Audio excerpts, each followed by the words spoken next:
All right, we are Group 4, covering the weeks of February 12th through the 26th. Recent equity financing news this week was in Juvenitas Therapeutics Incorporated of Cleveland. It has raised $12 million in equity financing that it will use to finance Phase 2 clinical trials of drug JVS-100, designed to recruit the body's stem cells to repair damaged tissue. The money was raised from 34 investors, and the company plans to raise another $8 million as part of the investment round. Phase 2 trials are set for 2 parts, one to test patients with heart failure and the other on patients with critical limb ischemia.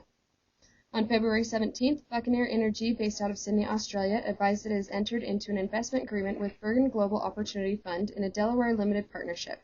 Under this agreement, on execution, Buccaneer will issue to Bergen a zero-coupon unsecured convertible security in consideration of a payment of $2,800,000 Australian dollars. Subject to certain conditions, approximately 75 days after the date of issuance of the first convertible security, Buccaneer will issue to Bergen a second zero-coupon unsecured convertible security in consideration of a payment of $2,500,000 Australian dollars. The total face value of the convertible security purchased by Bergen will be $5,830,000 Australian dollars.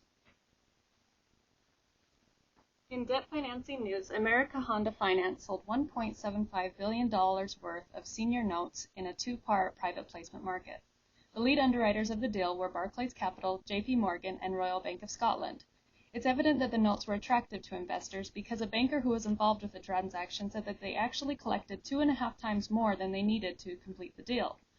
Also in the past week, John Deere Capital Corporation issued a total amount of $1.5 billion in bonds into the U.S. bond market.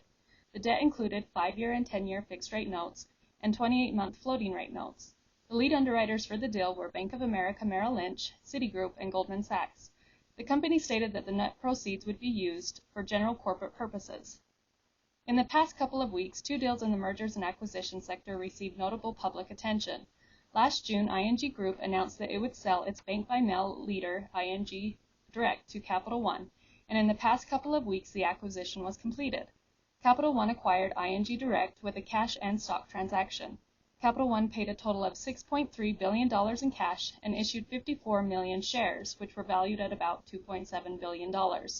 The acquisition now makes ING Group the largest shareholder of Capital One stock. The CEO of Capital One, Richard Fairbanks, said the deal will boost his company's financial performance in the near term, and that ING Direct's 7 million loyal customers will help contribute to that financial performance. Also, Google announced that it will be selling its 6.5% ownership of Clearwire Corporation for $47.1 million. In 2008, Google invested $500 million towards its 6.5% stake in the wireless broadband provider, but now Google is faced with selling each of its shares in Clearwire for 1/10 of what it originally paid toward the investment. In the past 12 months, Clearwire's stock has dropped 56%, and now Google's recent announcement will likely add to the decline in Clearwire's stock price. Next, we'll take a brief look at recent economic conditions from the perspective of consumers, corporations, and investment banks. Consumers are still suffering from the results of the Great Recession. There are some signs of improvement. The GDP is increasing as demonstrated in this graph, and the unemployment rate has dropped to 8.3%. However, the duration of unemployment has increased, and the housing market is still struggling to bounce back. Overall, consumer confidence is still lacking.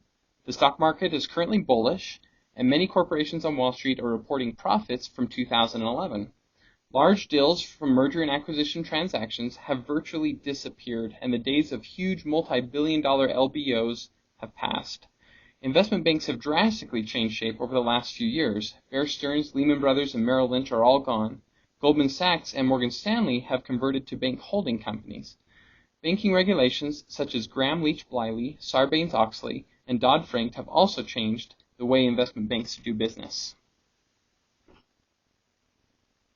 In regulatory and tax developments this week, the President's 2013 budget proposal was discussed in a full committee hearing with the Senate Finance Committee and Ways and Means Committee. The budget proposed allocating more funds to enhance U.S. competitiveness in technology and set set a goal of doubling U.S. exports by the year 2014. To reach this export goal, the administration proposes $517 million be allocated to the International Trade Administration to continue promotion efforts in key growth markets, strengthen trade enforcement, and support activities which helps attract investment capital to the United States. The budget also proposed $200 million in equity-based impact investments to the Small Business Investment Company to support regions not well served by private financial markets. This $200 million is in addition to the $4 billion allocated for guaranteed funds, guaranteeing loans invested in high-growth small businesses. Also in Washington this week was the Securities and Exchange Commission's announcement of tightening rules on investment advisory performance fees. The new rules will raise the net worth requirements for investors who pay performance-based fees. The revised rule will require qualified clients to have at least $1 million of assets under management with the advisor, up from $750,000, or a net worth of at least $2 million, up from $1.5 million. The Commission ordered increase in the thresholds was required by the 2010 Dodd-Frank Wall Street Reform and Consumer Protection Act. In addition, the revised rule will exclude the value of a client's primary residence and certain property-related debts from the net worth calculation. This change was not required by the Dodd-Frank Act, but is consistent with changes the Commission approved in December to net worth calculations for determining who is an accredited investor eligible to invest in certain unregistered securities offerings.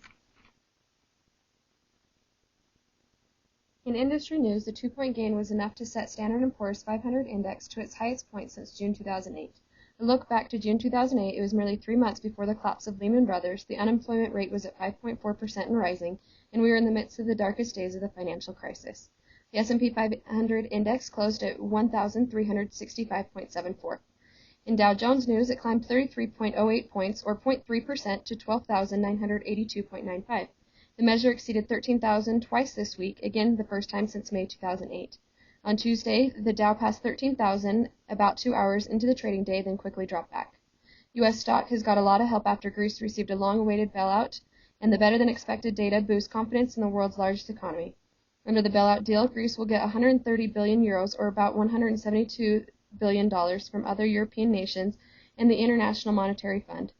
It will also owe 107 billion euros less to investors who own its government bonds. Greece, however, still remains in a deep recession. In other news, Citigroup has received official approval to launch a credit card business in China for both retail and commercial customers. Deutsche Bank says it has completed a 12 million euro longevity swap with Aegean that marks a major step forward to helping pension funds and insurance companies provide solutions for an aging population.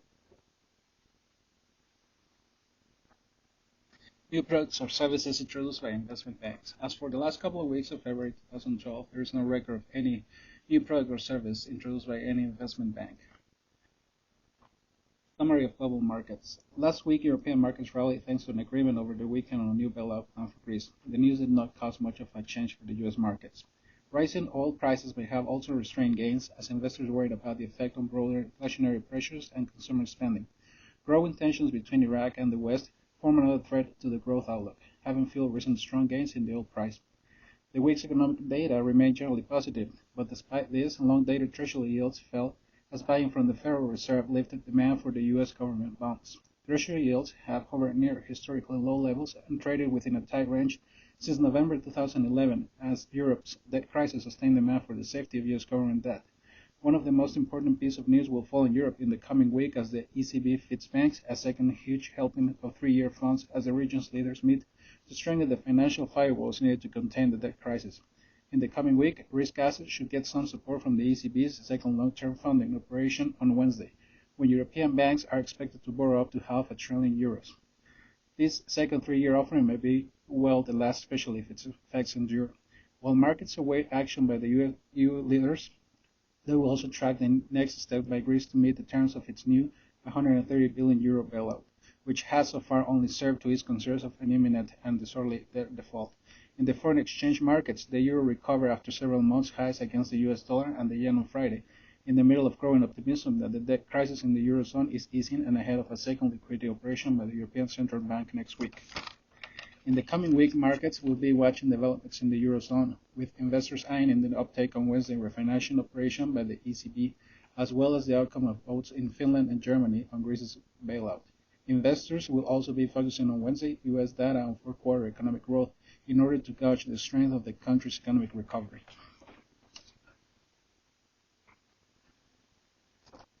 Finally, we'll cover some developments in the hedge fund markets. On February 24th, reports came out showing the hedge funds have added 4.4% in emerging markets.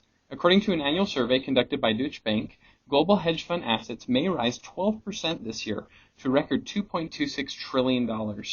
The industry may see $250 billion of net inflows and performance gains this year, and the number of investors with 10 to 30% of their holdings in cash is expected to halve in the next 6 months, helping free up about $39 billion for potential hedge fund investments.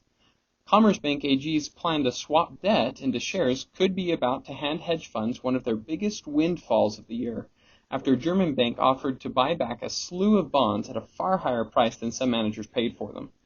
Asian funds, started by both new and existing managers, raised $4.43 billion last year, the highest amount since the industry peaked in 2007, according to a survey made by trade journal Asia Hedge. Billionaire Philip Falcon's Lightsquared Incorporated wireless venture is cutting 45% of its jobs, or about 149 positions, to preserve cash after its plan to start operating was rejected by U.S. regulators. The company has 330 workers in total. A growing number of hedge funds are scouring the files of scrutinized home loans in hopes of reaping rich profits by forcing mortgage bond issuers to buy back faulty credits. Monarch Alternative Capital was among the first to begin carrying out the putback strategy last year. Now, Amherst Advisory and Management, Fir Tree Partners, Glenview Capital, and Verde Partners are among other hedge fund managers working either on their own or in teams to follow the same course. Thank you. This concludes our presentation.